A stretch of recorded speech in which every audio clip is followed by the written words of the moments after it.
Hey everybody, welcome to a special impromptu just playoff talk for Big Apple Hockey. I of course am your host, as I went by my own nameplate, Mark Williams. And it's been a few days since we've been able to do any streams. The last final buzzer was Thursday night, and don't forget our main show is always Wednesday night. But we kind of figured, why not just come on, see what anybody's thinking right now. Are you guys a little bit nervous, Islander fans? I'm going to start with you guys first because hey, it's been a rough 24 hours for the Islanders. And as usual, we're brought to you by SeatGeek. Use the code Big Apple Hockey for $20 off on your first order. And also, obviously, we're going to be getting into a lot more with the Rangers in Game 4. I was very disappointed in Game 3, but again, I'll give all my thoughts about that. Anyway, whenever we can, try to watch the final buzzer with John. He does a great job. I try to do as many 60-second reviews as possible. And you can look for us now on Rumble. We're going to start broadcasting to Rumble and having our stuff on there as well. We are trying to grow and get everywhere. This Big Apple Hockey trucker hat right here, if you want it, click the link below. 25, I think they're $25 plus shipping, might be 27. And we've obviously joined forces with the Hockey Podcast Network. You can always catch us on there as well. So the A block, always powered by SeatGeek. And we'll start with the New York Islanders yesterday. Guys, that was an absolutely pathetic effort, especially from a team that they ended Friday night with such a thunderous crescendo, if you will, where Kyle Palmieri takes the power play, the tips home the power play goal, taking the lead.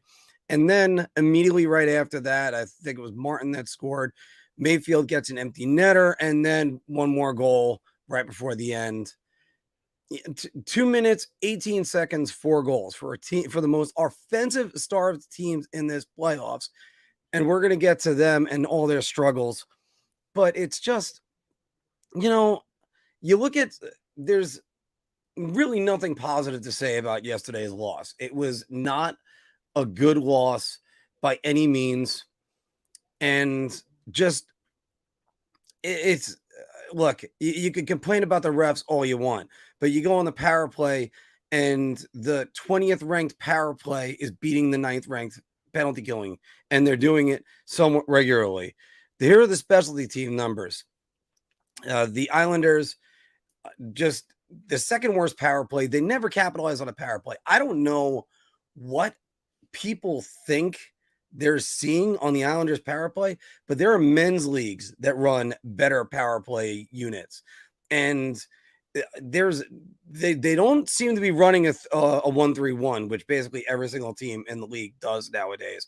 But it seems like they're doing like a 2-1-2. They got the 2-point man, and there's really no traffic in front. They're trying for side deflections on the side of the net. It doesn't look like there's any organization to this power play. And this is even, I said this right before Palmieri scored on the power play with, again, a great deflection. But then again, they're penalty killing 73% in this series, which actually is middle of the pack. Los Angeles is getting crushed on the PK. That's a different story with that. But undisciplined penalties. Matt Martin at the end of the first period, ridiculous. Look, whether or not you want to say it was ticky-tack or not, that's not really a thing.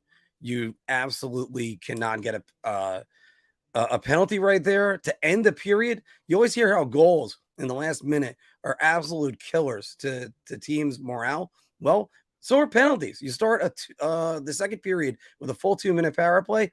Canes cash in 3-1. That's all she wrote. Actually, 3-0 at the time.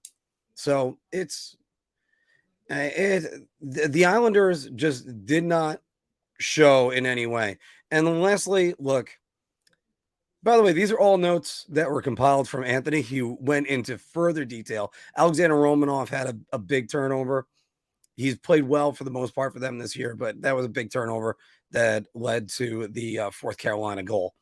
But where are the stars? I'm not one to kill Bo Horvat because I think he does a lot of things that are good for the Islanders, but man, like he has been completely absent in this series. And Matt Barzal, outside that goal that tied the game in game 2 right before the end of the second period, he's been nowhere to be found as well. Give the Canes some credit, but on the other hand, that's where the other guys have to step up. You can't have Kyle Palmieri leading. Well, you can't have Kyle Palmieri leading your team in scoring. You can't have Scott Mayfield being second on your team in scoring. That is not a good thing. So, Islander fans, if you have some thoughts about this game, that one should not have gone off. We are not at 10,000 yet. We're still working towards that. And yeah, thanks, Rob. It's really coming in a little bit. I'm kind of getting it's filling out a little bit more. And oh, nice. Mike is saying that my laptop is graffitied with Big Apple hockey stickers. Is Bo Horvat here by any chance? Yeah, Core, because he hasn't been anywhere. Just he hasn't had a good series, and I actually have to look back on his playoff numbers. I did not do that, but yeah, he had a real nice goal when it was 5-1. And again, Anywhere for Life, I got to say this, that it's a bit of a shock because everybody had them as the darling to win this series. I'm going to lower this a little bit because I think you're missing me just a little bit. Anyway, they had the Islanders as the darling of the series, and that they were going to end up winning this series. I had Carolina in 7. I don't think Carolina is a very good road team, and I kind of still didn't see it yesterday. Like, yesterday is more on the Islanders than anything else. I got to tell you, everybody, as much as the beard's coming in, I'm still having a little bit of trouble with it. Like, there's a lot of grays if you can see them right there, but there's also it's kind of it's still in that like itchy phase. This is where it kind of sucks, but and of course I have to, because I'm too patchy over here, so I have to constantly make sure it's maintained, which always asks the question, should you maintain a playoff beard? Some people just think it should just, chips should fall wherever they may. Horvat is also killing faceoffs. I haven't seen his faceoff percentage, Rob, because I couldn't help but notice 1 point each and there it was both a goal from Horvat and Barzal. That's just not going to cut it. And let me get back to, just be right on this. Sorokin has looked very pedestrian in this series. And game 1, he was very good with, I think it was a 948 save percentage. But then game 2, not very good. I still wonder about if you could kill him on this. The Jacob Slavin goal. He leans forward, kind of giving him the out to shoot it off the back of the helmet. The odds of it going in on there are still not exactly high. That's why I don't really think about it. But yeah, as you're saying, I've always said that you can't rely on goaltending to carry you. You need good goaltending, and you can't use it as a crutch. You'll get burned. Yes, because goaltenders are people too. And what happens in that case, he ends up getting a bad goal against them. The next thing you know, it's already in the net. I don't really fault him for any of the goals yesterday. Like, I watched that game and it was horrendous. But their power play, whoever's doing any coordinating for the power play, that guy should not only be fired, but punched in the face on the way out. All right. And David's saying, are the Islanders playing that bad, or they couldn't score in the regular season? They can't score now. Yeah, but there was a plus 25, plus 35 goal differential that happened basically in the last 2 months of the season. And we did cover it. The wasteland of the New York Islanders offense, how it was basically just absolutely nothing. So it's hard to kill the Islanders on that. But on the other hand, I don't know. That's the best way to describe it. I just don't know if I can completely just eviscerate them on it. Trying to get this all loaded up for you right now because I usually like to have a second screen so that way I could always look over and see some comments. Even though right now the comments, I got the comment page open. We're going to be getting over to the Rangers in a moment because there's a lot to talk about with them. Romanello saying tonight ain't actually, we'll go to the Rangers right now. But first, actually, let me say hi to Chris. Chris, how we doing? And thank you for the beard, looking good. Actually, let me get to a couple more of these comments first. Romanello, I'm going to come back to that one. Tommy's saying Matt Martin taking stupid penalties is Islanders have themselves to blame, but Carolina is much younger, more experienced, and faster. Yeah, but the Islanders' experience should have played into this as well. And because this is a team that made 3 Stanley Cup runs, and they did lose to Carolina in 2019 after they won a playoff series. So, I mean, Sorokin, kind of pedestrian. I mean, I'm not, and again, I don't want to kill Sorokin on this series because he was great in game 3. And I can't kill him for the game-winning goal in game 2 because he has to come all the way. Anytime you go post to post, if you're gonna try to rip on the goalie, that's just a bad take. But Matt Martin can't be taking that penalty, and I think that's one of the things when we talk about the end of the season that surgery needs to be done on the Islanders. I think they need to completely redo that 4th line. With all due respect. Wicked is saying, what's going on, guys? Sorokin is the guy most often the best player on the ice. For Sorokin, I honestly can't blame him. That's where I was getting with that. They aren't generating any high danger chances. No, they're not. They're not at all. And, I mean, Engvall hasn't been good in this series other than the first one. And there's just, and that's why they're losing. Yep. Oh, we got Statboy Steven joining us. How we doing, Steven? With a good tidbit yet last Thursday night when you were on with the final buzzer on Fox has got more points than Wayne Gretzky in his first 2 games. Okay, Everest is saying, I love how the national telecast is making this kid Schmid out to be the second coming of Patrick Waugh. Thank you, by the way. I'm going to get into to Schmid in just a moment. This may sound like an overreaction, but a loss tonight pretty much kills the Rangers' chance of winning the cup. You simply cannot afford to go 6 games after being up 2-0 and to be a contender. I'm almost 100% behind this comment. And I'm kind of glad that Steven brought it up. Let's just juxtapose. Let's go right to the Rangers. The thing I can't help but say about I put such a gravitas on winning game 3. And the reason why is because if the Rangers could sweep, all their veterans get the rest, everybody's healthy, there's no chances of going too deep.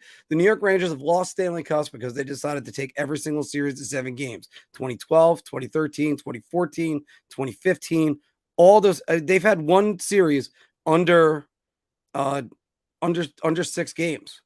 And even 2017. Only one series under 6 games. That was the 5-game series to the Pittsburgh Penguins. And that had 3 overtimes. So technically, if you wanted to really talk about the minutes, it was still 5 games. They never built momentum unless they were down 3-1. But that is a very big thing. This is where Steven, I think, is right about this one. Now, let me go first to Everest's comment. Because everybody's talking about Akira Schmid right now, and rightfully so. Because I broke down in the playoff preview that Vanacek was breaking down as the season's going on. His playoff numbers are absolutely abysmal. And I kind of worried about Akira Schmid because Akira Schmid, I was at the game, the Devils, Tampa Bay, it's for the Marc on the road. And Akira Schmid made probably the save of the year on a wide open net. But I was wondering about his numbers, and because he actually concluded the season pretty well, but there is a thing everybody needs to look at with him. And if any Devils fans are in, this is what you have to look at. If you go to Schmid's numbers, yes, this is just the regular season. He had the game against Washington where he had the shutout. Before that, really not a good game against Buffalo. And then a good game against Florida. A bad game against Tampa, a good game against Montreal, a bad game against Washington, So, or a good game against Washington. He hasn't been over 900 save percentage more than 2 games in a row in the new year. He did it once back in November. So it's one of those things when you look at it that I think he's going to come back down to earth. Now, could they have lightning in a bottle? Perhaps. Could they be playing different because it's not Vanacek in net? Perhaps. But it's up to the Rangers. They have to go for the kill shot tonight. And going back to what Steven said, I'm going to get back to Romanella's comment before I come down to NYR for Life and everybody else. Because let's face it, I know most of you tuning in right now, you definitely want to talk more about the Islanders. And Tommy, it's Teuvo Teravainen, not Timu Teravainen. But this is what championship teams have to do. Now, do the Rangers have that pedigree? Of course they do. They have Patrick Kane in the locker room. They got Vladimir Tarasenko in the locker room. And you know what? They've got plenty of playoff experience. They're doing it. I actually thought Igor looked absolutely locked in. And it was Saturday night at the bar, so I wasn't able to tweet that much, but that was the one thought I was able to get out. So tonight I have one dart match, and then I also have a shit ton of people that I have to look after that they're going to be at the bar. So I'm interested to see what tonight is going to be. Romanello, going back to your comment, Romanello says, I need to see the Rangers experience show up and not allow New Jersey to make this series a series and go up 3 games to 1, put all the pressure on them. You're right about that. Obviously, I read that way too fast. Had to skip back a couple times. My bad, everybody. But it's one of those things. They have to step on their throat tonight. I really would have preferred it if it was Saturday, but they had to do that. Do I see Carolina ending that series in 5 games? Yeah. The Islanders are not the reason why I took Carolina to begin with in that series was because Carolina could hold serve at home. Because the Islanders are 1 game below 500 on the road. I did not have faith in the Islanders winning a game on the road. Now you have to ask them to win 2. And we'll see what Lane Lambert is made of. And a lot of fans have come out on All Things Islanders and a couple other places and said, even with us, and said, go and correct that mistake. I don't know if that's really the answer. I think the Islanders have to ask the question of what this team, their identity, and everything else going forward is. But that's just me spitballing right now. We'll have a full wrap up of their season soon enough. Because we might have to come up with a sketch, wear doctor coats or something. I don't know. Because I always like to try to do sketches whenever I can. Imagine if we ever had a budget. So, all right, Steven, going back to him. Real Contenders close out 2-0 lead like we had in 5 games. That's how you win cups, by getting through rounds 1 and 2 in 2010 and 2011 games max. Yeah, 2011, 2010. Oh, sorry. No, I get it. All right. No, I thought you meant years for a minute. My bad. But no, you're right about that. Everybody always says you need a short series before the long one. There's only one team that's done it, everybody, and that's the 2014 LA Kings. Their short series was against the Rangers, and their short series was at least 7 games because they went to 2 double overtimes and another overtime against the Rangers. But they went 7 against San Jose, 7 against Anaheim, 7 against the Blackhawks. Can it be done? Very unlikely. Usually what happens in those extra games, fatigue, injuries, little nagging injuries that you just can't get it. I mean, that's why you just want less games.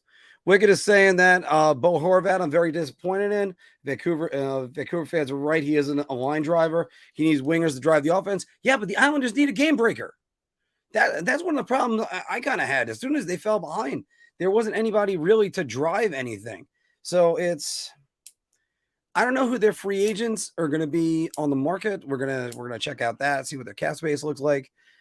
It's stuff that a lot of things we're gonna have to look at. Islanders losing Carolina without Teravainen, Pacioretty, and Svechnikov. Ronta as their starter. Islanders are going to win the series.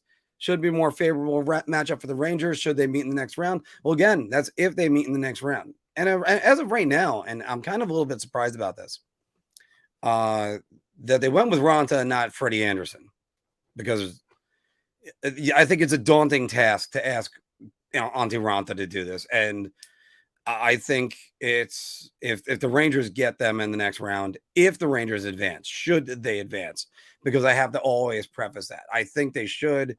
You got to win 2 out of the next 4 games, and the Devils game doesn't translate to the playoffs.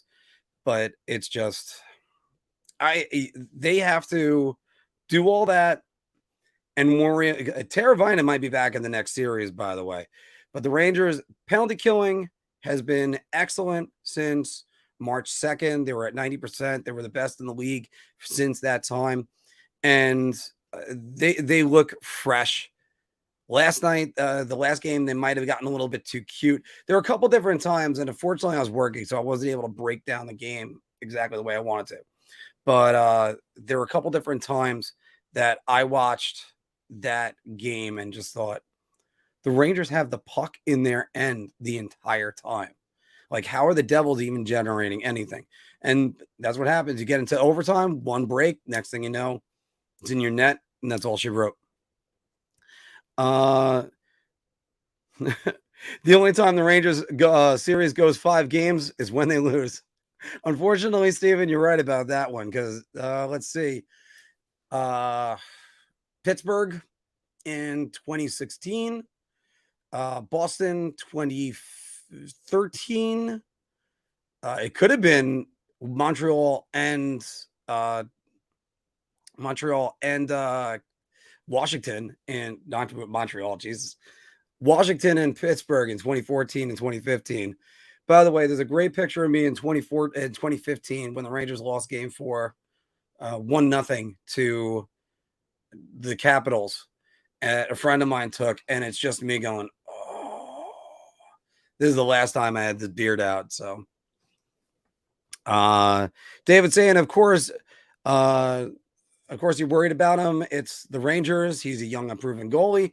Rangers never score against those guys. Yeah, but I mean, it's also because in the regular season, guys' bloods get going and their adrenaline gets going whenever they go to the Garden.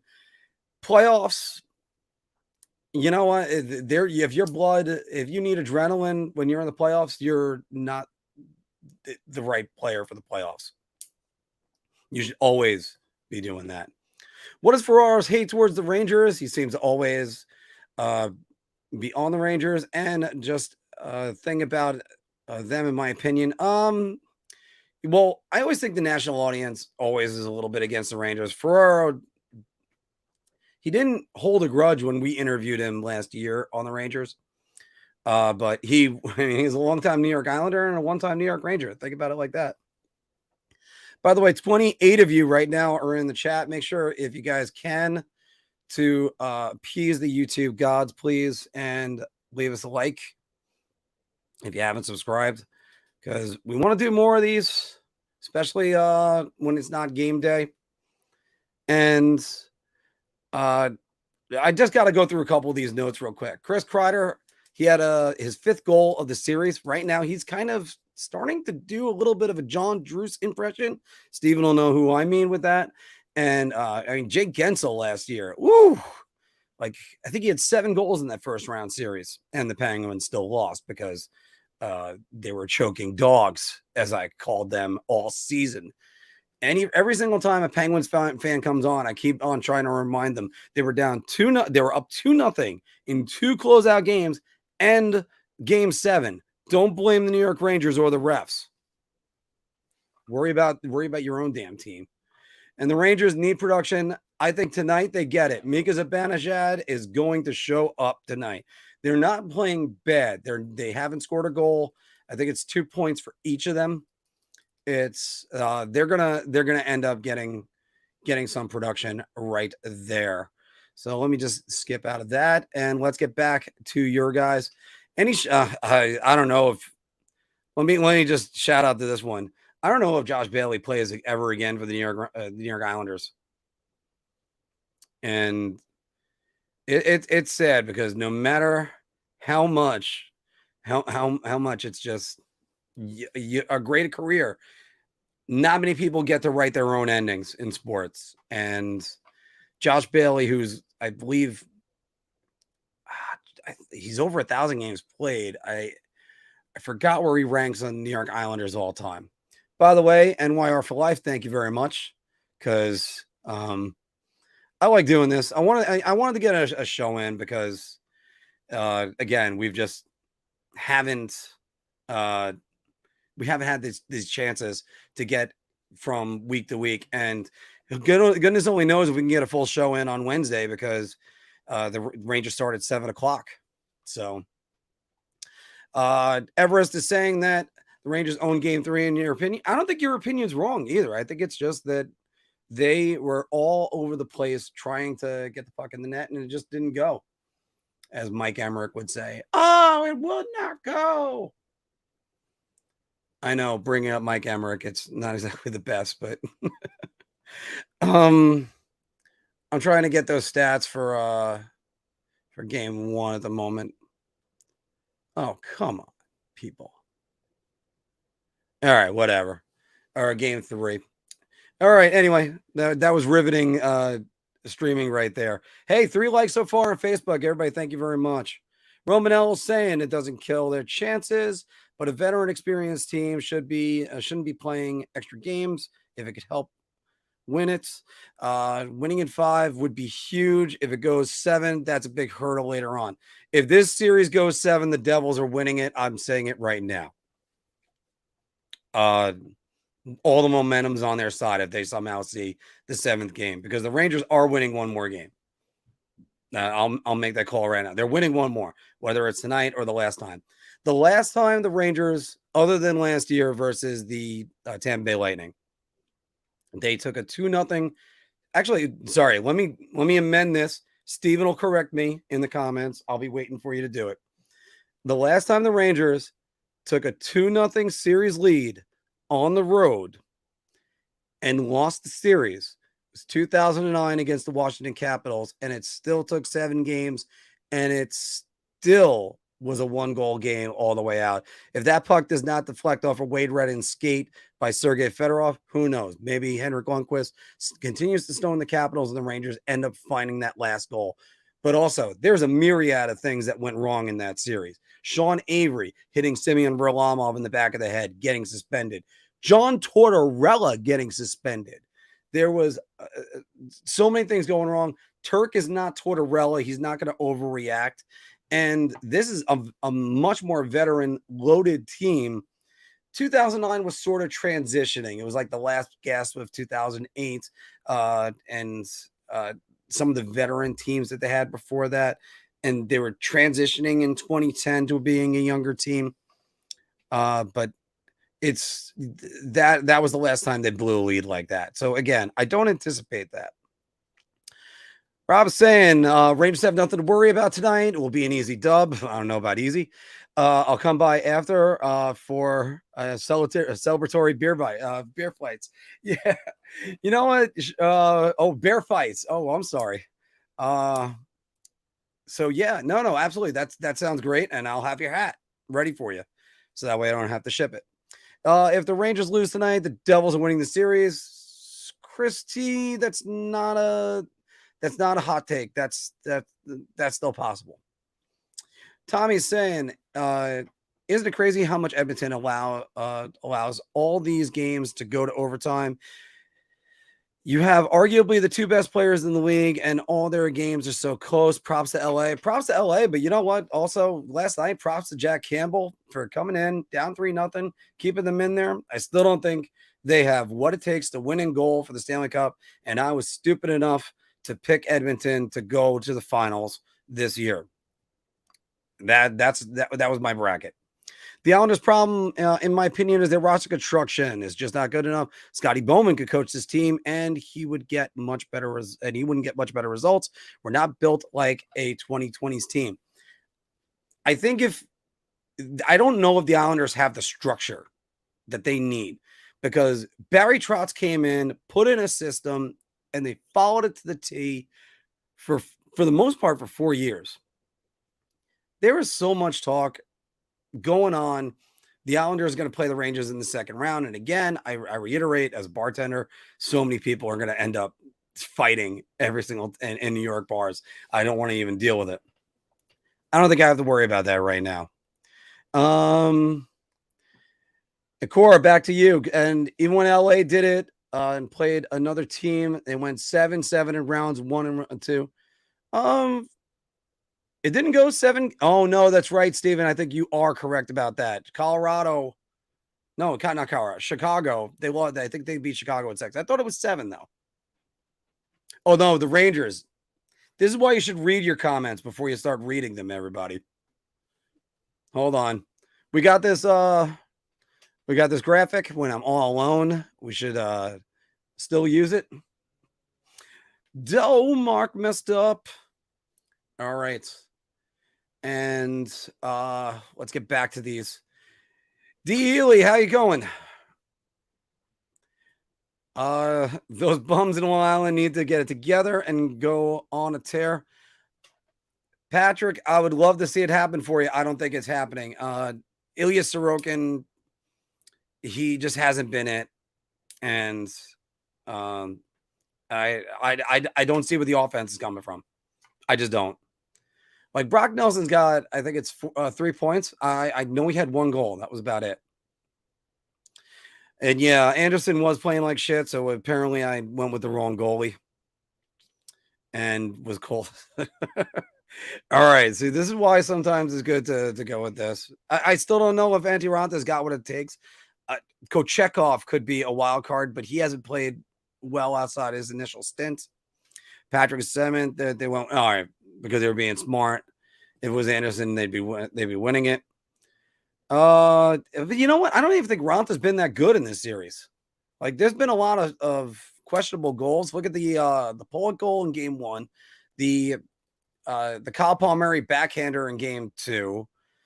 Let's see, because the Nelson goal was a snipe. I think that was I could say that Ranta should have had that. I think that's a snipe. The Barzell goal is a snipe.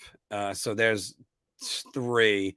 The Palmieri deflection, that there's no chance he could have had that one. But then the Matt Martin goal, that was an awful goal. And then the goal at the end of the game. But last night, I mean, yesterday afternoon, I should say, Pellick's goal, not a problem. And I mean, the Horvat goal, nice. But the Islanders need to get resistance in there, and you're just not seeing it from them. Anderson is a wartime consigliere. I mean, playoff goalie. Yeah, he went 7 games in the conference finals with LA, but even at that, John Gibson played in that that run. LA, I mean Anaheim. Sorry, everybody. The baseball side of it got to me. You know, the Los Angeles Angels of Anaheim. Why don't you just start putting in directions for your franchise? Teravaina's got a broken hand, yes, and I think he had surgery. I heard that he's out 2 weeks. That was the last report I heard. I don't understand how you could have surgery and be back in 2 weeks. I mean, maybe like I've had hernia surgery. I was back at work within 10 days, but I wasn't playing NHL hockey. Rangers power play needs to be better after the last game. 0-5 does not cut it. Yeah, you got to put one of those in net, because a lot of the times that it's just been you lose your momentum when your power play gets stifled. But you give the Devils some credit. The Devils in the playoffs, they are, I think they're 9th in penalty killing right now, and the best is the Seattle Kraken. That is unbelievable to me. Devils are 9th in penalty killing, 73.3%. Rangers 81.8%, and they're against a very highly skilled power play. One thing that shocks me, everybody, is the Colorado Avalanche have not scored on the power play in that series yet, but we'll see about that. Everybody's correcting me, which is good because when I just kind of throw these together, I need to be corrected. Ronda's had a better year since March, and Freddie was run over by Wilson. Freddie hasn't been the same since. Okay. Let me go with Wicked's comment first, right here. We have a few players with sort of elite skating ability. Combine that with Hans' creativity that leads you into grinding teams, and you might not be able to make one or two plays that could lead to goals.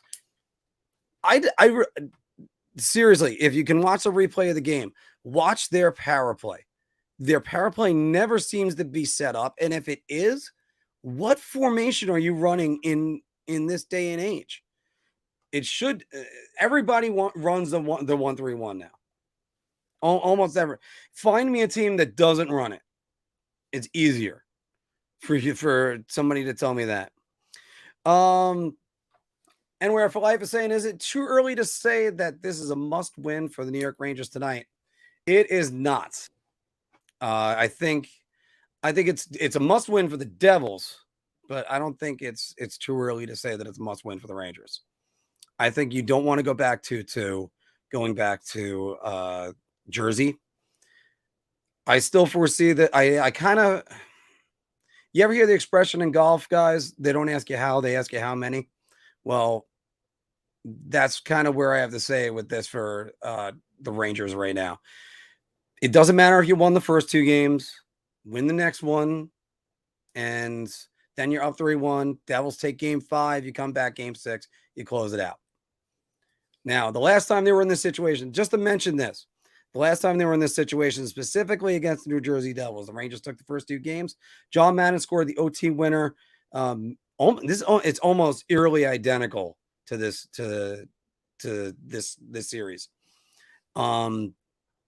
The John Madden scored the OT winner. I believe it was halfway through overtime, and then the Rangers came back, won game 4. Chris Drury, the overtime winner, game 5. The Rangers went on to lose to Pittsburgh in 5 games. That was 2008. The breaks can definitely go that way, but you got to watch out because the Devils got plenty of talent. First off, I love this. SDW NYR 18 is saying, or for the duration, I'm going to probably call you straw, even though that's not really right. The Rangers need to stop making rookie goalies look like all-stars. Yep. Happens all the time. Steven saying the funny thing is the Rangers have the 3rd highest winning percentage when facing a rookie goalie.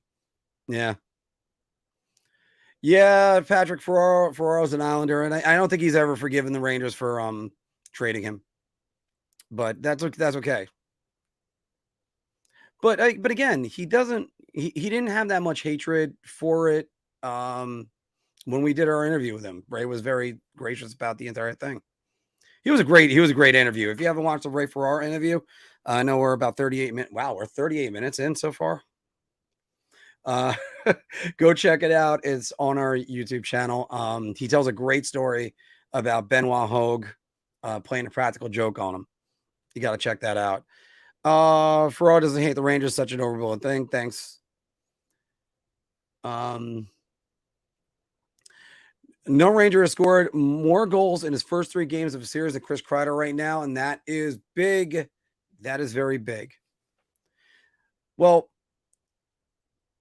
speaking of the refs, they've been bad all over. I agree with that. And you know who can complain about it more than the New York Islanders? The LA Kings. Or even Marcus Foligno specifically got 2 tripping calls last night. And now that it's playoff time for them too. They better correct things or they won't be moving on. It's a meritocracy in order to get to the Stanley Cup Finals. That's why we always end up with Wes McCauley, Terry Gregson, Kerry Frazier back in the days of calling all those. I mean, different referees have their own personality too. Hell, Bill McCreary used to let a lot of stuff go. Panarin on the ice for 6 goals, 4 and 0 goals against, by the way. Yeah, the points aren't there, but he's playing well. 3 of 4 power play goals. He didn't get an assist on. I actually think Panarin's been playing very well, and I think he's been relaxed. I just think the numbers have to get there. And that's all. I mean, it's that's why I use the phrase they need points out of Zibanejad and Panarin, but they're not playing bad. That's where the good news is. And Lauren, yes, you're right. The Pens. What is with the Pittsburgh Penguins? Outside of the 2 years that they won the Stanley Cup, they've won one playoff series, and that was when they were still the defending Cup champs. They were taken out by the Capitals, and then that was it. Like, they haven't won since. They didn't win against the Rangers in 2015, and the year before they won the first round as well. But that was still so since 2015, they've won one playoff series in a year where they weren't winning a Stanley Cup. Oh, thanks, Core. Again, this is why this graphic has become used so much that we're starting to wear it out. Ugh. All right. Let's get back to some of the comments. All right. Well, again, I'm happy that at least Wednesday they'll be off because, I mean, my girlfriend will be happy to hear about that. She's liking the beer too, by the way. Oh no, it would not go. I'm shocked at how Martin and Pollock are playing. I haven't seen Matt and Martin play so dirty. Yeah, I have. He's told the line. He's told. Dirty might not be the answer, but or the best way to describe it. But he's told the line. It's just that what were you doing on that cross check? You can't take a penalty in that situation. It is just not something that should happen. Bailey's third. Thanks, Chris. He's 3 games played behind Dennis Potvin. Wow. Josh Bailey, the guy that everybody would have gotten rid of in a heartbeat. Sorry, guys. I dropped a little bit of a Boss Croker sticker that I have because a friend of mine gave it to me. That is where I work. You can check us out. Come to Croker's tonight. We have half-price mozzarella sticks and zucchini sticks, $4 Yinglings and $4 Miller Lites. So come on down. I actually should have made up a graphic for that. Should have done a little bit of cross promotion, but my bad. The series is either Rangers in 5 or 6 and Devils in 7, and Steve and I agree with that 100%. 100%. Drubbed to the front of the net, I still think. I that's one of my favorite Mike Emmerich calls. I always looked at Mike Emmerich as the Devils guy. If you guys ever want, and then I'm going to direct you to another video of ours.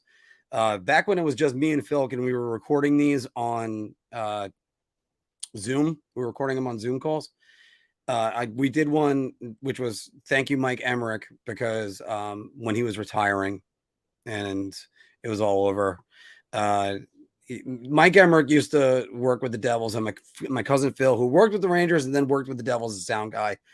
Yeah, there's a great story about him taking time out to settle down my cousin who was going through prostate cancer surgery, which Mike Emmerich was there for. But we also talk about some of the great calls of all time.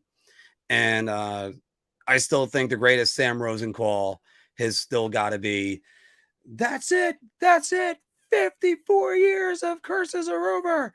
No more 1940. And then Kevin Collins called icing and ruined one of the greatest calls that he ever had. I mean, I know this one will last a lifetime is what everybody remembers, and that's it. But I think Sam Rosen had it ready to go and did a great job with it. But I still can't believe it. As I can't believe music's final. By the way, finally I'm able to get you on a last couple times. Like you had a comment that came in, and I just missed you. Like it came in just as we were signing off. So Mika and Vinny need to show up. I still think Trocheck has been good in this series. Hopefully again, get Mika away from Nico Hischier. That'll help. because they got to put Heischer on Mika, I would figure. Fedorov with the series winning goal. Yeah, it was deflected off of the skate of Wade Redden. Wade Redden, who is was absolutely the greatest New York Ranger defenseman that they ever signed. I can try to be more sarcastic the next time that comes up. Steven is saying Rangers won games 1 and 2 on the road, lost game 3, won game 4, then lost the next 3 in a row. Yes, this was the Capital Series that we were talking about before. If the power play doesn't work tonight, they'll be in trouble. They need to get in front of Schmid. They need to get in front, and they also need to, because there's nothing, the Devils don't have anything to compete with Chris Kreider. They don't. So go in on your first power play, throw everything at you that you can out of the net. And look, I know that's sort of an expression. I kind of think they need to take up less time setting up. Just Rangers get the first goal again. That's what matters. And then get the second one. Because right now, Shesterkin is averaging, what's the official number? It's he's averaging like a microscopic, there it is, 1.26 goals in the series, and his save percentage is .950. So we'll see if that continues tonight. It should, because I don't think they're putting much past them. Ely is saying, myself, along with other Canes fans, are hoping for the Rangers and Devils to go 7 as long as the Canes close out their series. It's still not over. Yeah, that is still true, but I don't see the Islanders taking one more bad one. 2 of the best offensive players, McDavid has looked bad defensively, which is amazing because McDavid's not a bad defensive player. I don't understand. Yeah, and where for life is saying had the Oilers going to the Cup Finals too, right there with me. Ugh. Al, how you doing? Cannot let this go 6-7 games, or we are in trouble. Must win. I do think they win tonight. I think there's going to be adjustments made. And also he's saying, let's go Rangers. We got another let's go Rangers right here. Patrick, I love, not really, how every time Edmonton gets scored on, they do the up the nostril close-up of McDavid's anguished face. Well, McDavid gets the second most amount of like up the nostril shots because usually the ESPN saves them for Emily Kaplan. It's like, I still don't get it. How do you guys have not have some place to go to frame it better? Usually it's either the light is too big or they stick her in like that. All right. All right. Everest is saying the Rangers have to completely blitz them tonight. This kid is completely disgrace and demoralize them tonight.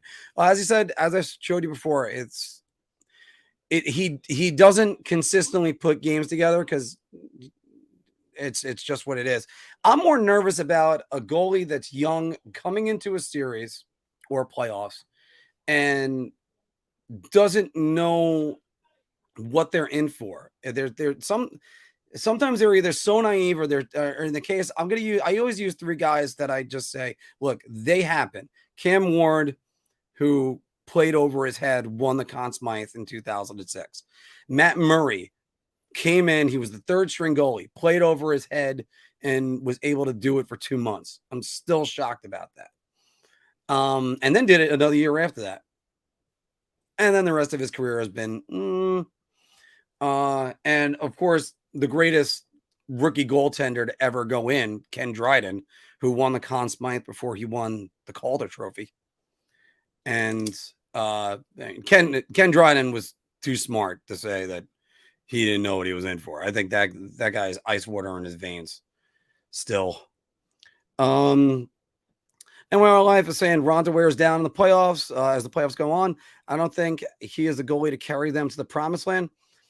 Right. And before we get too far away from any of these thoughts, Frank Cervalli, and we're going to talk about this probably on Wednesday, but Frank Cervalli said that, you have these goalies on your roster and you should use them.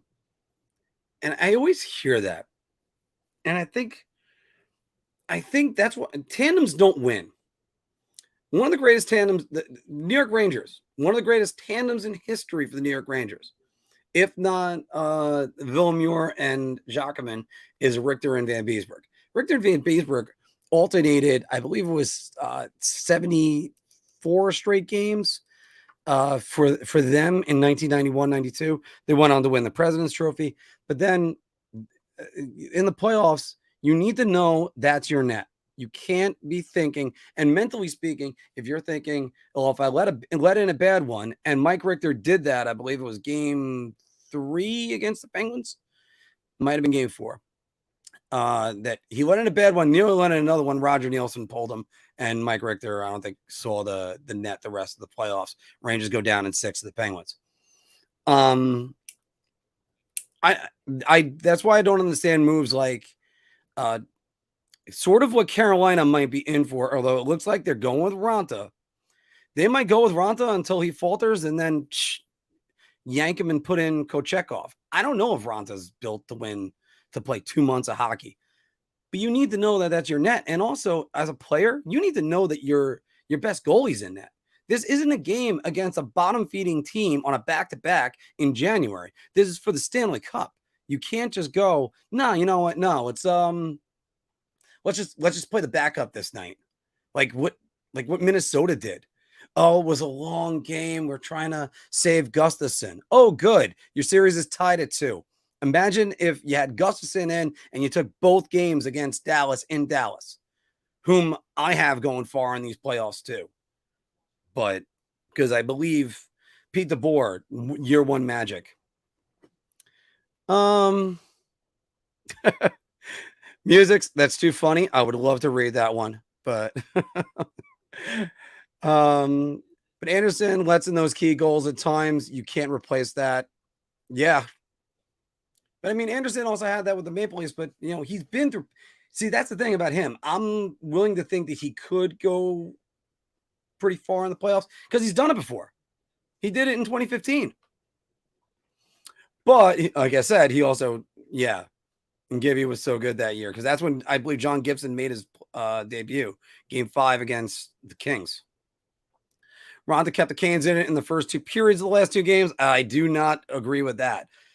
He maybe the first period of game 2. Ronta did not need to do anything in game 1. Yesterday, game 4. Ronta, the Islanders were sleepwalking. 10-93 need to get on the board tonight for the New York Rangers or they will be in deep trouble. I actually do think, Nick, I'm not sure about them being in deep trouble, but it's not a good thing. If they get on the board just with an assist, I think that helps. Maybe a good assist. Because sometimes just getting on the score sheet in any way, shape, or form can really help. John D. Lee, how are we doing? Always great. When it's great seeing you guys constantly popping up, and sometimes whenever that I'll go on, I'll watch Wardy or Cora, that I'll see a lot of the same names coming up.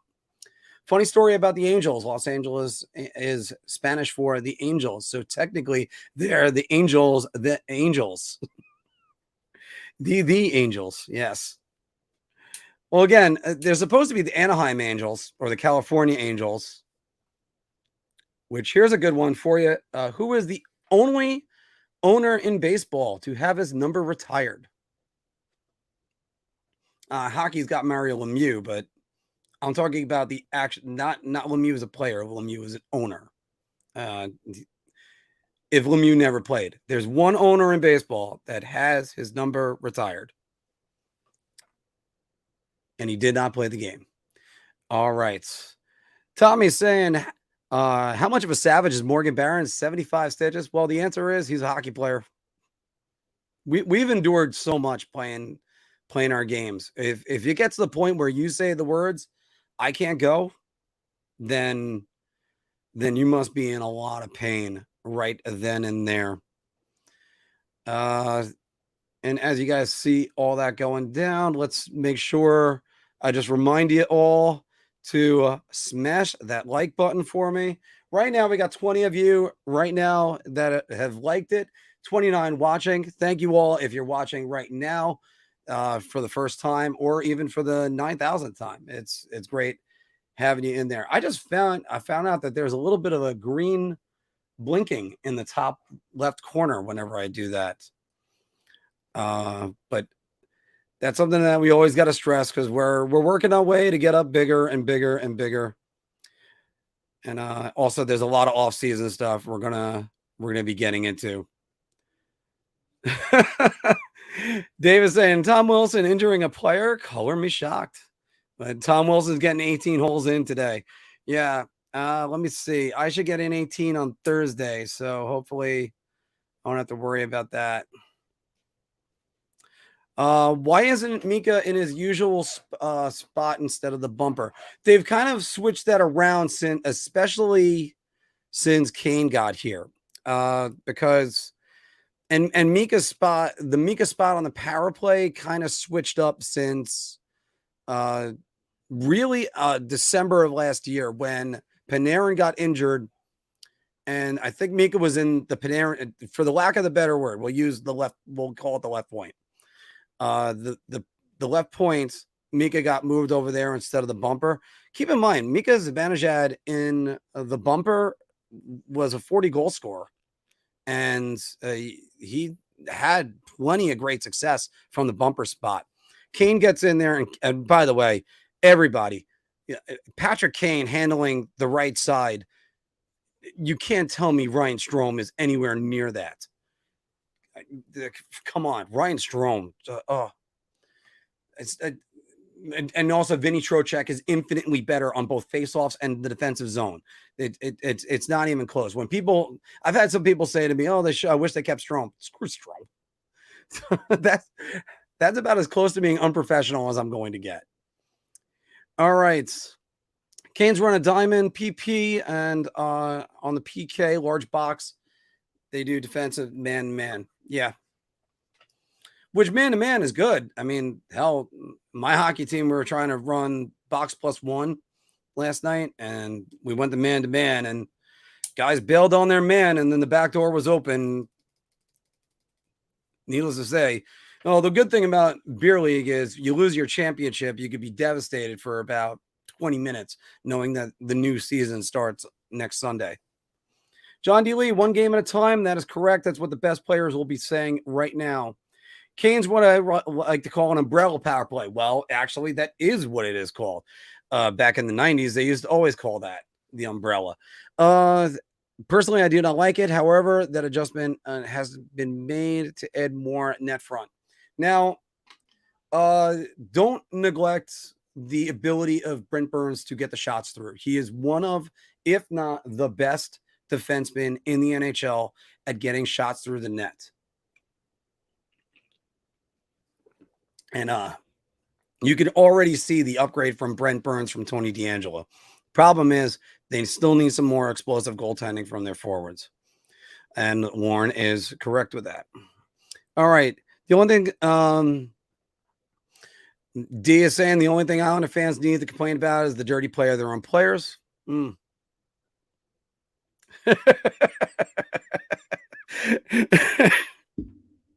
Oh, that's absolutely brilliant, guys. Good comeback. No, but it's they call it the 1-3-1 for the most part. Umbrella, that's more of the 90s term, but yeah, it's the 1-3-1. Because and they've gone over this on NHL Network. And the 1-3-1, I really, for the first time I ever saw it was with the Czechs in the Nagano Olympics. They were one of the first teams. I don't know. Again, Steven, if you want to tell me that, because I have to do my research on it. I'm just going from memory on this. The 1-3-1 is a little bit different. Just a little bit. The only difference is in front of the net. Front of the net has been missing with the Canes. The point man needs to move. Burns stays in the same spot before he shoots. Yep. And everybody, yeah, again, Sam Rosen. I think it was, I still think, I love the Howie Rose call. I'm going to go with the Sam Rosen, this, the one that I said, because I like that one better than this one will last a lifetime. Because also that was just like, hey, we get to celebrate. Oh, all right. All right, guys, let's settle down. We don't need to get into childish comments. I wish Sam Rosen wasn't so accurate with that call, though. Because unfortunately, it is lasting a lifetime, Dave. All right. Canes just don't move the puck enough to open lanes. When someone is open, they don't see it and they never go for the pass. It's annoying. Or which is better, to get it thrown on net and have. Geez, I had the note right here for everybody. The Canes have 6 power play goals in this series, and that is a hell of a lot. Oh, Mike, I gotta actually. That is awesome. I gotta post that on. That I gotta post that on for the Instagram. Anyway, Trocheck has been on fire, winning faceoffs, finishing hard checks, forechecking. Mika needs to get out there, and you know what? Mika's gonna be fine. Mika's managed as a playoff player. There's no problem with that. Sometimes guys can put too much pressure on themselves. The great thing about how deep this lineup is, they can relax. I thought the kid line played fantastic in Game 3, but they just didn't get it. Evers is saying NYR have to crush them tonight and blitz this kid, keep them pinned in their own zone for an extended time. Sean is saying the guy Schmid makes me nervous. He looks so comfortable. Well, you got to get him uncomfortable.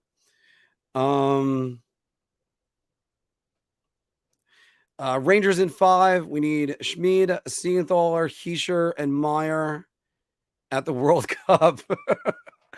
And we could have some of the deepest run then. Okay, well, yeah. Well, there you go.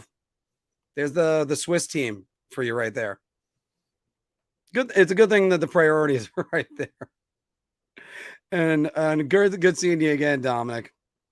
It's probably just me, but PK Sluban has been so cringy to watch. Immediately, I have to turn it off. I don't know how Marc Messier deals with him.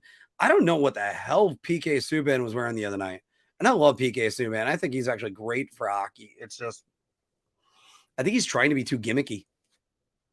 Like, just be yourself. You don't have to go over the top with everything. You could add Binnington to that list too. It's been a steady decline since 2019. Yeah, but again, Binnington started in the middle of the season. Like, that was something that he was there for, and he wasn't hot. I picked him up in fantasy that year. I won my fantasy league because of him and Vasilevsky. They basically had 2 weeks of shutouts. But also, it was a brand new coach. They bought into a new system. They went on a run. Everybody keeps saying, oh, they were the worst team in the league that year. Yeah, but it wasn't hard for them to move up in the rankings because you were able to make all those changes. I remember hearing about this last year with the Islanders when they were going, oh, well, the Islanders are bad right now, but even remember St. Louis. Yeah, but you weren't going to fire Trotz and you weren't going to replace the goalie. So Elizabeth McDavid talk. Let's talk about how Draisaitl is stepping it up when the Kings D has been swarming Connor. Draisaitl has been on the ice for all 14 of the Oilers' goals in this series, 5 goals and 4 assists. Wow, that is absolutely amazing. And yes, well, I mean, but it's what you expect from Leon Draisaitl, because Leon Draisaitl is that good. Second all-time in playoffs point per game. Super Mario is third. I wish I knew which guy had the most playoff points per game. Anybody? I know who it is. Everybody should know who it is. Roman L saying, side note, how awesome was it to see Bob try to fight Kachuk in Florida? Actually, it was Allmark. Allmark was going after Kachuk in Florida. We had half a goalie fight. Steven is saying, if we make it to the final, we should just fake an injury for Halak so he could sign Lundqvist to a PTO so he can get his ring. Yes, I'm with you on that one. Give Henrik Lundqvist, hell, if it was the Dolphins in the Super Bowl, I would say that for Dan Marino. He's now the third string quarterback. Awesome.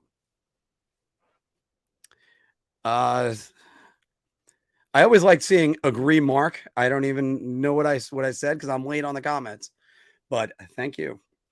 Once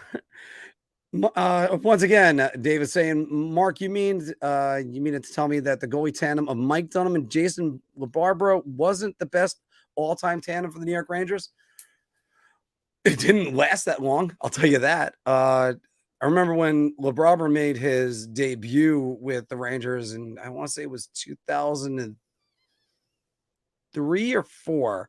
Might have been 2004. and it was against Pittsburgh Penguins, and they lit him up. I think the final was like 7-3 or something like that. But in the playoffs, if you have 2 goalies, you have none. I agree with this 100% because, yeah, if you can't have that. Who scores the first goal tonight? I had this question in the first period last on Saturday night. I went with a grinder player, I think it was. I think I went with Barclay Goodrow. So, all right. Going with this one tonight. For the Devils, I'm gonna say it's finally Dawson Mercer. I think Dawson Mercer has been invisible this entire series. For the Rangers, let's go with Mika Zibanejad. I like Mika Zibanejad to get the first goal if it happens. No, not Branch Rickey. Oh, this is for the owner that had his number retired. No, not Branch Rickey. He was a GM, by the way. So it was the O'Malley family that owned the Devils, not the Devils, the Dodgers anyway. And I think that actually is the right spelling. It's Enrico Palazzo. He's saved the Queen. Granny, hey, that's great news. Oh, by the way, it's not Enrico Palazzo. I'll give you guys the answer on that in a minute. I'll let you simmer on it a little bit more.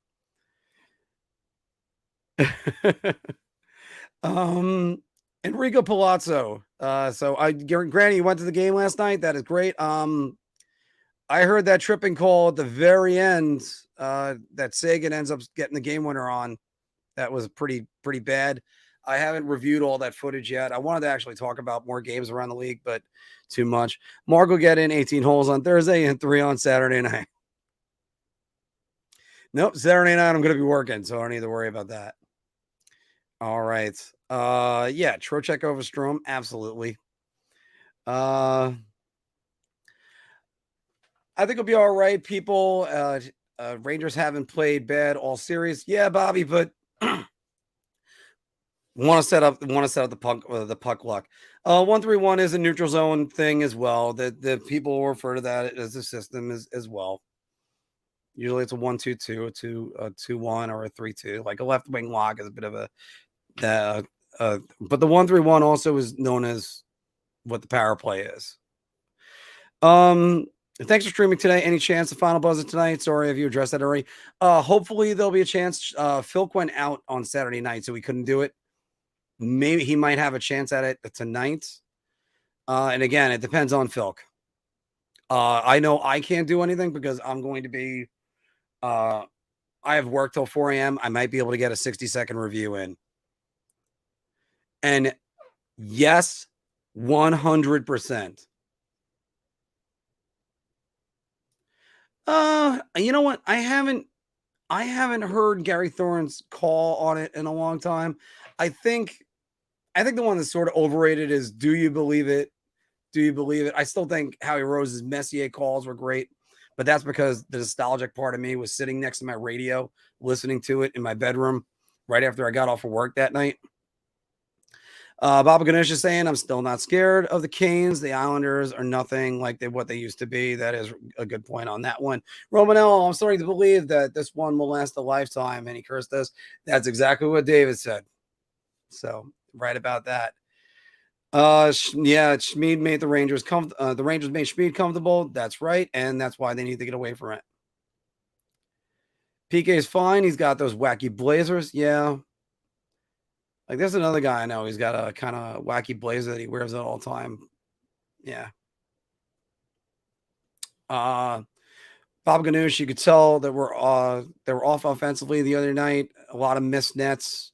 You know what? Yeah, missed nets and overpassing is usually when teams are off. Warren is saying it seems like goalies tend to seriously decline once they win a Vezina. Huh. I can't say that about Andrei Vasilevsky. That is not something I would agree with. However, you know what? Braden Holtby seriously declined when he got a Vezina. There wasn't a serious decline for Henrik Lundqvist. His best season was 2012. I still maintain he should have won it in 2013. Sergei Bobrovsky, though, part of the problem with Sergei Bobrovsky is he won the Vezina the second time and then ended up going to a completely new team, a completely new system. And then you don't know what you're getting as a goalie right there. And Florida didn't have the same structure Columbus as, I think, and maybe you could say is that they play to their weaknesses. But even when Bobrovsky gets a clean look at a shooter, he's just he made a couple really good saves before the Bruins put pucks in yesterday. And I mean, I was kind of a little bit shocked about it, but he's just not the same. Like, I think I could beat him for a goal, and I haven't done shit all year for my team.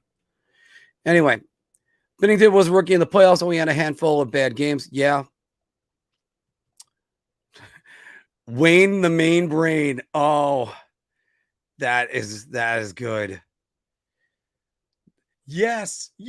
Oh God, yes. By the way, Patrick, if you know that Wayne the main brain was voiced by Seth MacFarlane. A little Aqua Teen Hunger Force for everybody that's watching. Having a baseball guy calling a Stanley Cup playoffs is criminal. Yes, fortunately, the Stanley Cup playoffs or the finals are going to be on TNT this year, and it'll be Kenny Albert calling it. Joe Ricchio. Whoa, wait a minute. I got to get back to that one. Joe Ricchio. Hey, welcome.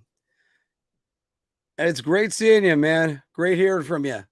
I wish I got to see you the last time that you visited, you and Jay at my friend's bar, but Mackenzie Skapsky, lowest in Rangers history with the Lundqvist. Yeah. But there was a third guy in that tandem, and that was Cam Talbot. Dan Cloutier, greatest Ranger of all time. All right. Let me answer this one for you guys. The only baseball owner with his number retired, number 26, California Angels / Anaheim Angels / the Los Angeles Angels of Anaheim. 26, Gene Autry, the former Cowboy singer. So Filipino will get the first goal tonight. I won't correct your spelling on it. I like the enthusiasm on that. Yeah, Mika. I'm thinking it's Mika Zibanejad. We got Dave saying Panarin. Is it just me, or is Miller finding his game and being more of an average defenseman? Put them in a better place. He's been awful. He's still finding his game. I trust Keandre Miller. I'm not. I mean, unless I actually see him making mistakes, and he's still a young defenseman, he's still learning. Power play will be better tonight. Not often we go 0 for 5. I agree with that one, especially not with this. Highest points per game, Newsy Lundell, 2.1. All right. Well, I think that's where you have to have the minimum of games come in. Now, obviously, that name has got to be from like the 1920s. And today, Toronto forward, New Zealand. New Zealand. I don't know why Lundell came to my mind. New Zealand. And that's the way you have to talk in the 1930s whenever you're announcing anything.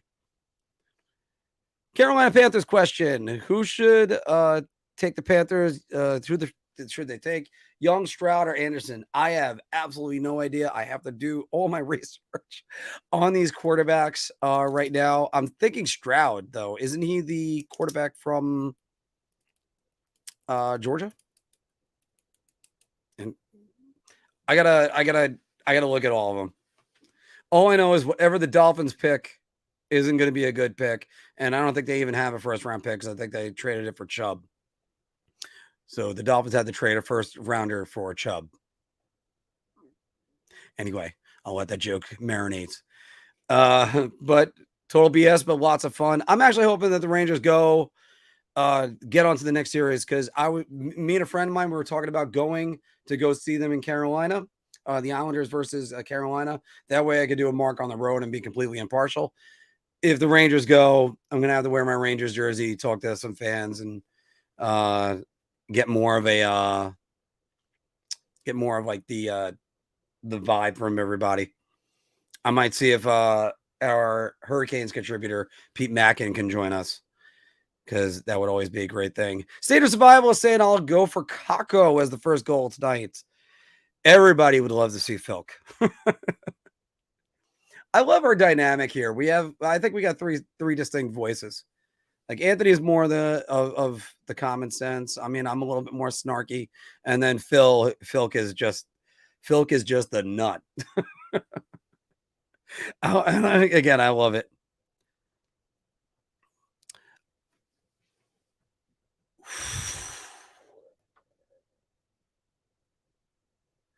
Last Ranger to touch the puck. All right. We're going to go with this. We're going to bring it on up. And I like it that Steven's asking this question. Not Craig McTavish. Okay. So let's go to the videotape. Let's go to see, I'm thinking about all these right now, Steven. Before we even get there. Last Rangers to touch the puck.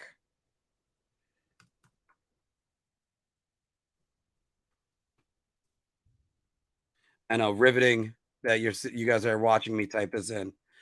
All right, the last Ranger to touch the puck. Okay, so it was, and again, I typed all it in. I got it ready. Let me just show you guys that I'm not cheating on this. So it was McTavish against Bore because there was 1.6 seconds remaining and Bore had to fire it on net. The Rangers won the faceoff. McTavish tied him up. Jeff Brown comes down the boards. Steve Larmer checks him. I love that part. I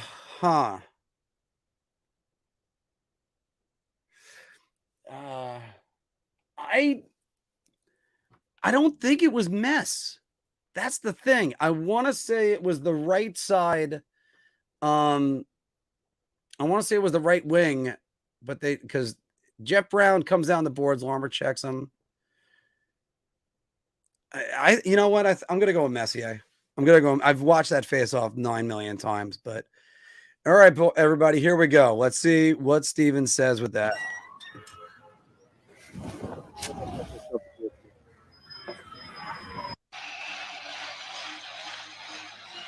Rangers 3, Canucks 2, 37.8 seconds remaining. Kirk McLean taking a peek.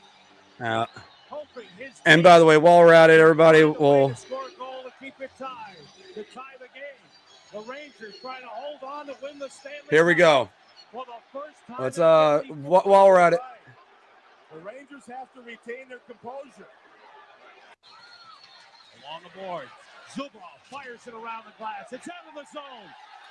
Back for the puck goes Jeff Brown. 30 seconds to yeah, that was ridiculous. That was another icing. Larmer nearly killed him. That is a bad call in my estimation. All right. So we should get to about here. 1.1. All right, guys. Sorry I'm skipping around. Shoots, blocked in front. Into the corner it goes. Corgo hits Zubov. When it's unbelievable when you watch that play and that your most devastating moment, and the next thing you know, Steve Larmer checks Jeff Brown in the back. So Nick Kyprios, is it? No, I do think it was Larmer. I think because Larmer clears the zone. I think that was it right there. Let's see.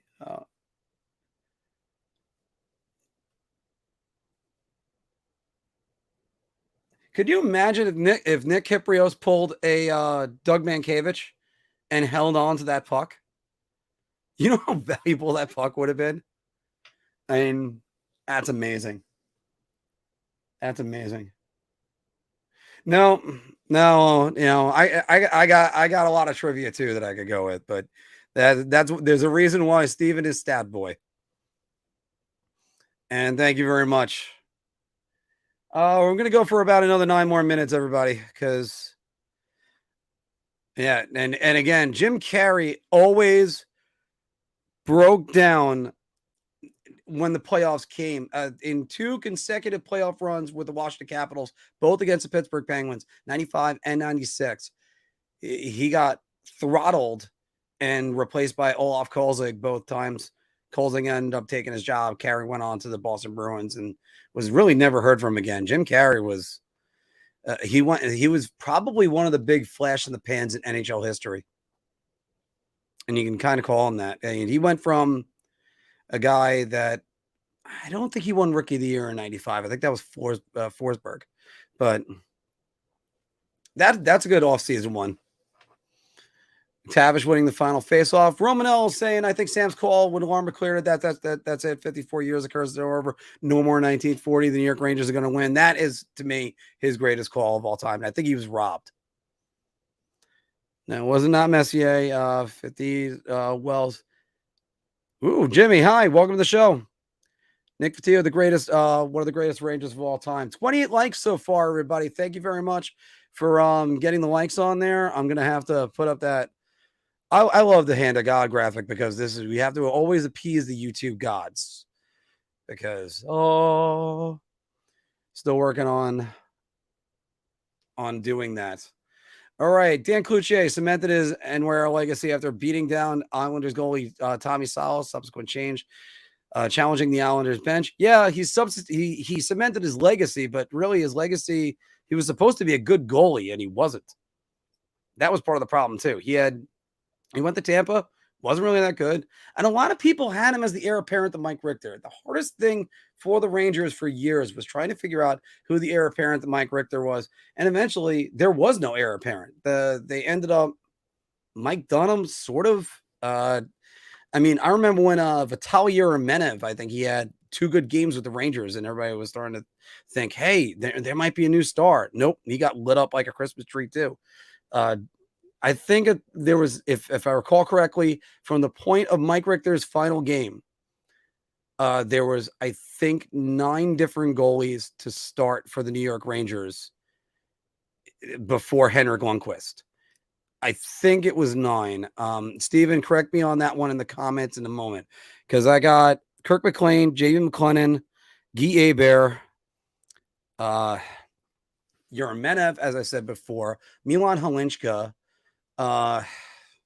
Mike Dunham. I used to know all these by heart. I was like the quarterbacks that started for Dan Marino. There's a lot of them that are in there. Yeah, and it was Kypreos. How about that? Nick Kypreos, by the way, got in a contract dispute with the New York Rangers after that because there was I think it was a $500,000 bonus if they won the Stanley Cup, and that was negotiated when he was a Hartford Whaler, and they were like, "Oh, come on, the chances of you winning the Cup with Hartford wasn't going to happen." Sorry to Pete for that. Do the Rangers switch Kane with Tarasenko for power play 1? Nope, they don't. You're not putting Patrick Kane on power play 2. I wonder where Schneider's game will be in 3 or 5 years with all the experience he's been getting. He could be one of the best defensive defensemen in the game. We'll see about that. We'll see about that. JD loved Schneider, and that's why they traded up to go get him and not Hendrix Lapierre. That a lot of us, I think I was trying to remember who I was doing draft coverage that night with. We are Blue Shirt Nation. Them I was doing it with, I can tell you that. But We were all sitting there like, going, oh my God, they traded up. It's got to be LaPierre. Nope. And look how much he's done for the Washington Capitals. I thought you meant it like after the face-off when time expired. No. All right, yeah. Thanks, guys. Stantis from Georgia. Yeah, you know, my knowledge of college football has been down a little bit in recent years. And the funny part is I got exactly what I wanted. I wanted the playoff. And now I'm not even thinking about it. As taken in. All right, we got low. You know what? I wasn't going to get it because I forgot all about Nick Kypreos. I watched that game ad nauseum in 1994. And a matter of fact, the copy I have was from Channel 4. They actually rebroadcasted it. And it was when the LIR went on strike. So that's how I got constantly reminded about that. Who iced it was Steve Larmer. Larmer clears the zone, and he didn't ice it. That's what's even worse. Yeah, what Brian Leach did, and he had his shoulder frozen, like treated at least 3 different times in the Devil series. But it's apparently it wasn't. How come the hockey guy Shannon never picks the Rangers for beating the Canucks? Picks on the Rangers for beating the Canucks and always brings up the Islanders doing it. That's a good question. I don't want Shannon enough. Actually, I haven't watched many more hockey podcasts besides ours, and I've been watching it for QA reasons. And the reason why for me is just because to see all the errors that we make. But usually I'll always see Steven when he's on with Wardy because Wardy does a great job, and Steven obviously as well. I start watching Core because I want to support him. And again, another guy that does a great job. I mean, Nyquist I'll watch. I haven't watched much of Gravity in the last year. Just it's naturally. But yeah. And again, Kypreos, he could have kept that puck, Steven. Think about that one. Ouch. I didn't see the wrong before that. Eddie Olczyk was a scratch for Game 7. Yeah. Let me see if I can remember those lines. It was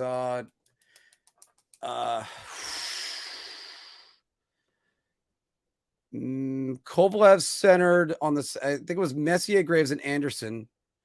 Kovalev centered Matto and Noonan. McTavish. You know, and I'm going to forget about all these. Wow, memories are amazing when they start to fade after 29 years. I still remember John McIntyre taking the face-off against Messier. And then, of course, Sam bringing out John McIntyre started as a New York Ranger, the year as a New York Ranger, which he did. They got him at the end of '93, and then of course the first goal, Messier slowed down by Bore. Walks into the zone, still with the puck. Nice pass to Zubov. Zubov feeds Leach. Leach scores. So, I think actually. You know what, Steven? Let's check that for a second because I think Olczyk played in the Devil series. Because he was one of the Black Aces, and we know that. He contributed. It was a tail end of Eddie Olczyk's career. Because I think it was, and again, because he ended up. And the funny part is, I said that he did play with the Rangers in '95 and then go back to Winnipeg, and then kind of went around for a few more years. But let's see, NHL playoffs. He played one game in the Stanley Cup playoffs that year, and I don't even know which one it is because I'd have to go through his game logs. All right, well. I'm not going to do that to you guys. We got, it's already 3:01. I need to go to the gym because I am a fat slob as of late. Kiprios was one of the black aces. If I think it was Olchek, Anderson, Healy, Kiprios, and there's one more I think I'm missing on because it was a full hand. You know what? If you want, look up Oh Baby. It's actually on YouTube. You can look it up. I have it saved because I always want to watch that.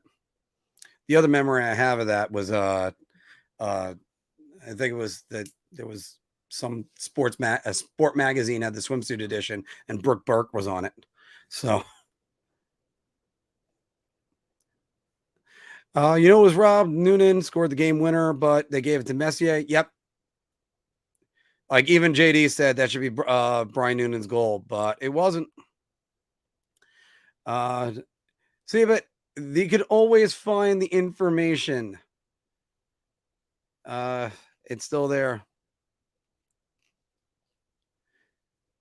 It's yeah, they always add on to the cup. By the way, how you doing, Joe? All right, let me jump ahead a little bit. Didn't MSG not cover the games last year? No, the local rights still go to the first round. Like MSG is going to get it tonight, unless it's a nationally televised game. Like MSG had games 1 and 2 of the Pittsburgh series. I think actually they might have had. Oh, it was 1 and 2. Game 5 went to ESPN. Game 6 back to MSG, and by the way, 3 and 4 were also the Rangers too. And then Game 7 was a nationally televised game, and they had the exclusive rights. So that was TNT that had that one. Dan Blackman would have been a great one, but still, sad about that injury. Barry Beck, best Ranger ever. Shoot the puck, Barry. Shoot the puck. Okay. Losing the ability to mock the Rangers fans for 1940 was the end of your childhood. Yeah. Actually, one of the best moments that came from the 94 finals was Adam Graves saluting Cecile Seidel, who unfortunately there was an unfortunate incident where she ended up passing away. I'm not going to get into huge detail on that. You could always look it up. But she was the president of the Rangers fan club, and as Adam Graves said it, she chased the ghosts out of the rafters that night. All right, let's get to. By the way, thank you, Steven. Thank you, because I'm going to get to that in 1 second because I tell you, the guy that I can't believe I forgot. And because it's not Johan Holmquist, because Johan Holmquist I'm right there for.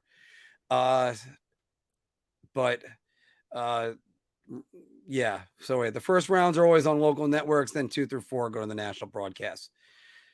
And the good news is, if the Rangers advance, they'll be going to TNT this year. So at least you'll have competent people running these broadcasts because, I mean, I'm sorry, ESPN, what are you doing? Just what are you doing? You guys suck. And I mean that in the worst possible way. All right. So Mike Dunham had Blackburn, I forgot to mention, but I mean, obviously I know who that is. Holmquist, I remember. UC Morgan is the one that I kind of grimaced my teeth at because they got him in the big trade with Edmonton. I'm trying to remember who they got for that, but everything's starting to blur a little bit. How many players in the last Rangers Cup? Oh, with no helmets. Okay. How many players with no helmets? Just McTavish. McTavish was the last one not to wear a helmet, and he finished his career as a St. Louis Blue for Mike Keenan. In 95, he provided a absolutely tremendous screen for Eric Desjardins to get the game-winning goal in Game 1 of the second round, Rangers versus Flyers. Schneider is proving why JD traded up for him. That is good. And I do think Tarasenko should try to get the power play one. Shot is ridiculous. He might have the best wrist shot in the whole league. Who do you take off? You don't take him off, because I don't think he has to go to power play one, because you can't take off Patrick Kane. You can't make a case to take off Patrick Kane, especially after the way he played in game 2. What are the chances? We keep Tarasenko. $1 million cap increase gives us almost zero room. Well, also the negotiations for Lafreniere and Miller have to happen. But the good thing is they don't have arbitration eligible rights, so they're not really going to go there. And yeah, answering that one, Wardy reminds me of a young Michael Conforto. Yeah, actually he does. And again, Wardy's and Mets coverage, second to none. Eventually, we're going to get around to Big Apple baseball, but I have no time at the moment. I want to remember, I thought Messier played without one, but no, Messier had one all the way back to his first Conn Smythe, and even past that, he always had a helmet. For a while, he had that Jalfa helmet that Gretzky had. All right. I remember some goofing from Kiprios and JD and Sam that had a good laugh. The Stanley Cup photo. Why do the Rangers have so much trouble against big goalies? Ben Bishop, Vasilevsky, and now Schmid. The reason why is because big goalies take up more of the net. And sometimes it is an adjustment. All right. Yeah, there were some ads that YouTube put in there, so I'll make sure I have that unchecked this next time. They gave you an option to do it in live streams, and live streams where we get their biggest audiences.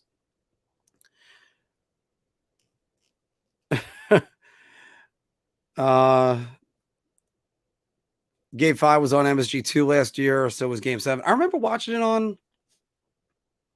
Oh, because the bar that I was at had it on ESPN. That's right. But I remember only being able to watch the TNT coverage of Game 7. I mean, I could be wrong, Bobby, but this is but that is what you have to do with this. Yeah, the regional networks usually get the coverage. Yeah, Weeks is in there too. I forgot about Kevin Weeks. There's so many goalies that started for the Rangers in those years. Yeah, sorry about that, guys. I'll make sure that doesn't happen again. Always try to give people what they want. But you know what? If I got to tell it straight, I got to tell it straight. No, the last one, McTavish. Tavish was the last one. And that was like his claim to fame for a while. I'm trying to remember when Langway retired. Because I know he was another guy that didn't have a helmet for a while. David is saying, I would like to see Kane shoot more. He's playing from the outside. And I got to agree with that. There was a little bit too much perimeter play in Game 3. You got to get to the middle. Credit the Devils. The Devils were able to shut that down. I can't tell you how many cross ice passes every time I looked up, Nico Hischier tipped away. That's just good. That's good defense. Great show giving people what they want. Well, I always try, Rob. All right. Mario, how you doing? Welcome to the show. Headed to the game tonight. Let's go. Can't wait. Hopefully you get exactly that. Arman, thank you very much. And yeah, he had the Jofa helmet early. Is it Java or Jofa? The number one Jofa helmet that I hated was the Claude Lemieux style. Looked like just made you look like a dickhead. The helmet rule was grandfathered in 1979. So anybody who joined the league after 1979 had to wear a helmet. That includes Marc Messier. And yes, Steven is right about that, because after all, the Edmonton Oilers joined the NHL from the WHA.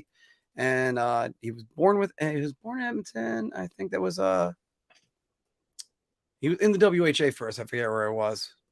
There was a great documentary, Marc Messier, Hero Champion, that documented his time, and Mike Gartner and all the other guys that played in the WHA. There needs to be a documentary about that sooner or later.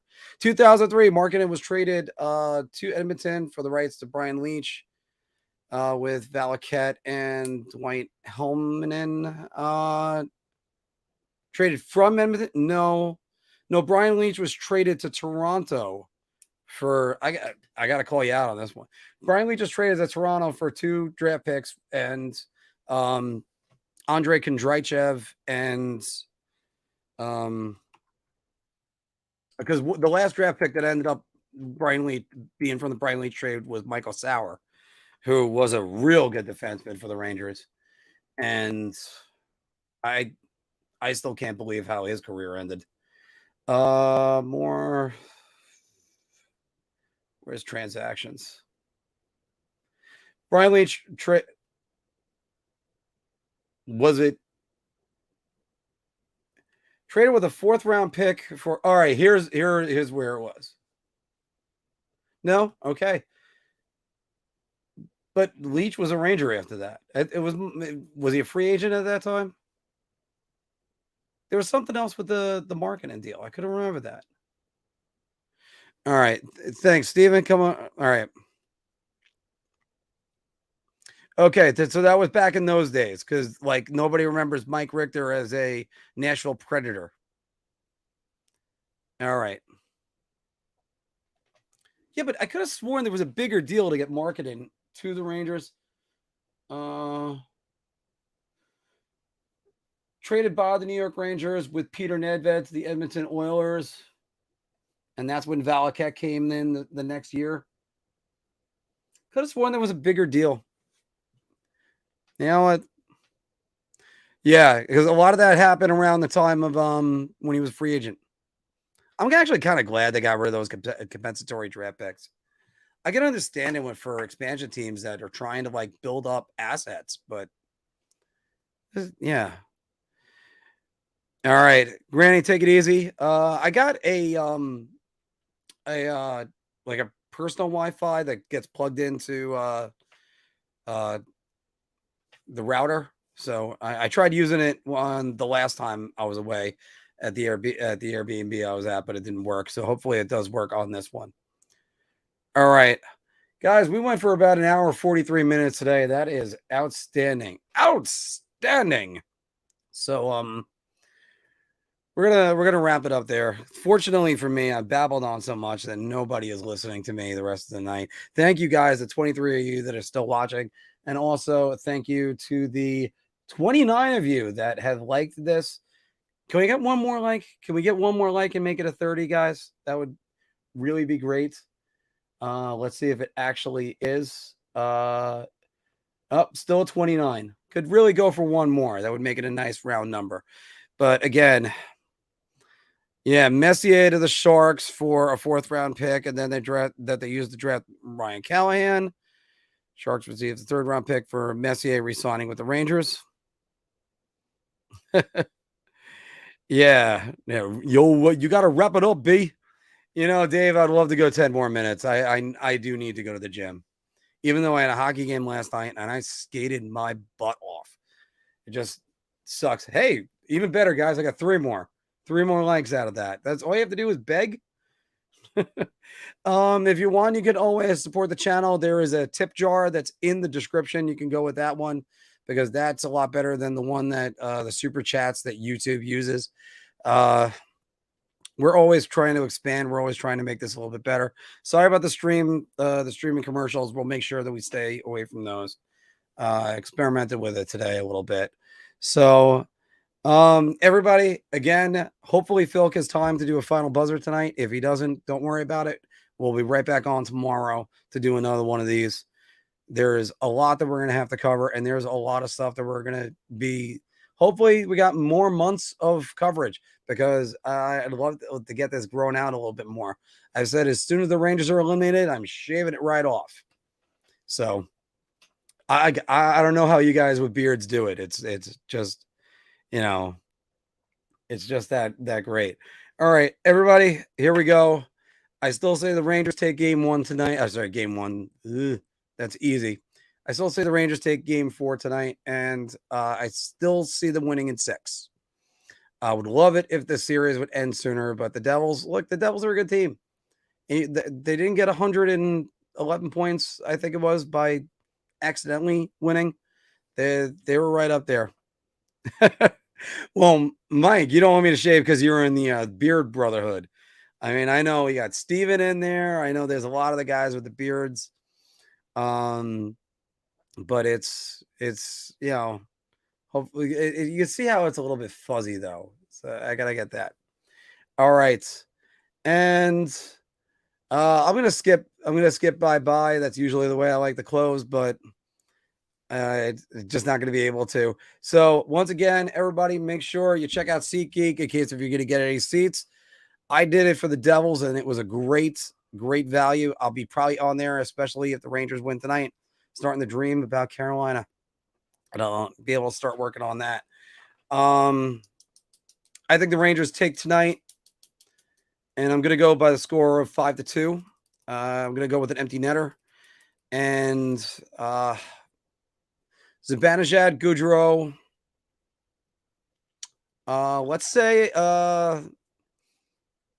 Adam Fox gets his first of the series tonight. We'll go with that. And I think Goudreau would be the empty netter. It's going to be interesting. It's going to be very interesting on the rest of that. So everybody, again, thank you very much. We will see you either tonight for the final buzzer or tomorrow afternoon. It'll be back with me again.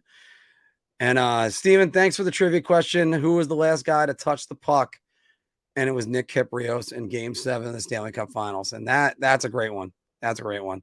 All right. Everybody, thank you very much. Oh, and we are for life saying I think Laffy gets one. And we will see you soon.